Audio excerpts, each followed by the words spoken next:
હું આવી છું પ્રજ્ઞેશભાઈના ઘરે કેમ કે આજે ઉત્તરાયણ છે અને એમને અમને બોલાયા હતા ઉત્તરાયણ મનાવવા માટે અને હું એટલી બધી લેટ છું કે અંદર લંચ ચાલી રહ્યું છે. આવો હું સીધા લંચના સમયે પહોંચી છું દેખો. અને આ બધા જ લોકો 10 વાગ્યાના આવી ગયા છે પણ હું એક આજે બહુ જ લેટ છું. ઉત્તરાયણ ચલો જમવા ચલો.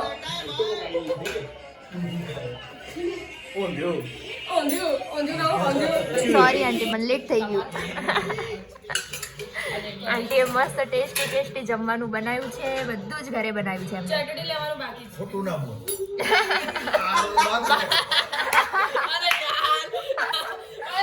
આજે બહારથી શું લાયા છે? આ તો એક્સપોઝ થઈ ગયું બધું. અચ્છા ખમણ બહારથી લાયા છે. ચલો બાકી તો બધું એમને બનાવ્યું ને તો પછી. અને આ ભાઈને દેખો અહીંયા ખાવા માટે આયા છે. ખાના જગા રહે. अरे हो जाएगा मैं एक एड्रेस दूंगी वहां करा लेना. ध्रुवी की हील टूटी गई है देखो गाइस.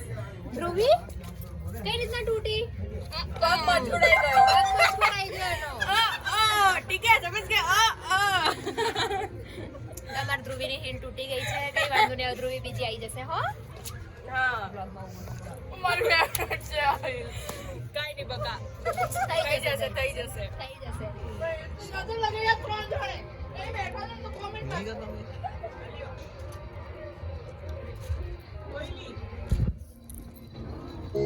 Guys, Sampradayini Sukini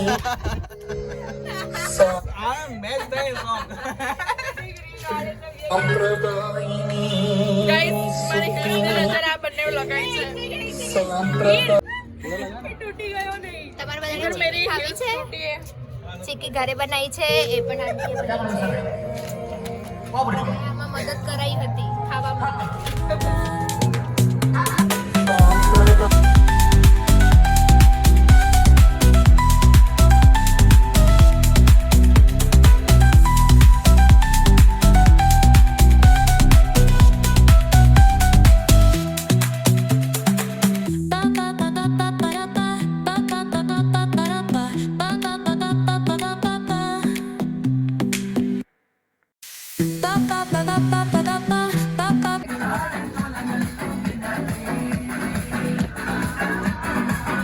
જલ્દી જાને પછી નહીં મજા આવે યાર. ઓય આનો સાઉન્ડ બંધ કરી દેજો હું અંદર વચ્ચે બોલું.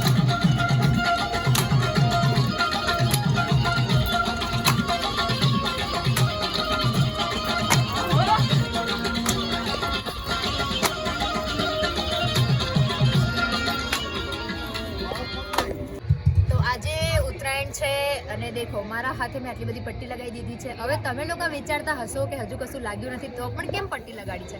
ભાઈ 1 મિનિટ રૂકો.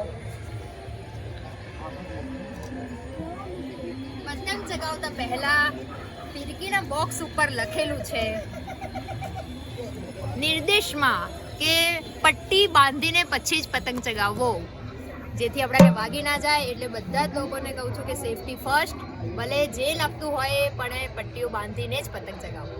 ખોટા કલર કરવા નહીં બાકી આંગળા તમારા કપાઈ જશે. પતંગ મને મારા ભાઈબંધને ચગાવી નાખે છે. મેં નથી ચગાવ્યો પણ મને આવડે છે. ફિરકી અત્યારે પ્રજ્ઞેશભાઈના હાથમાં છે અને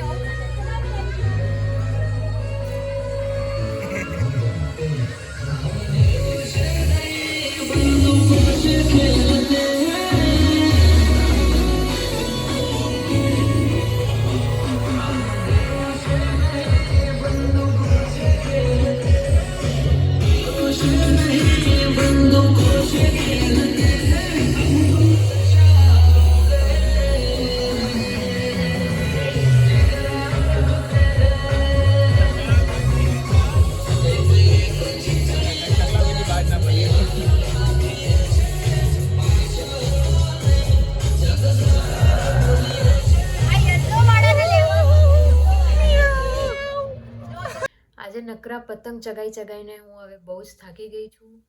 રાતના 1:15 વાગી ગયા છે અને હવે હું વ્લોગને એન્ડ કરું છું. અગર તમને મારો આજનો વ્લોગ પસંદ આવ્યો હોય તો લાઈક શેર અને સબસ્ક્રાઈબ કરો. કમેન્ટ કરવાનું ના ભૂલશો. મળીએ છીએ કાલે ન્યૂ વ્લોગમાં. બધા જ લોકોને હેપી ઉત્તરાયણ.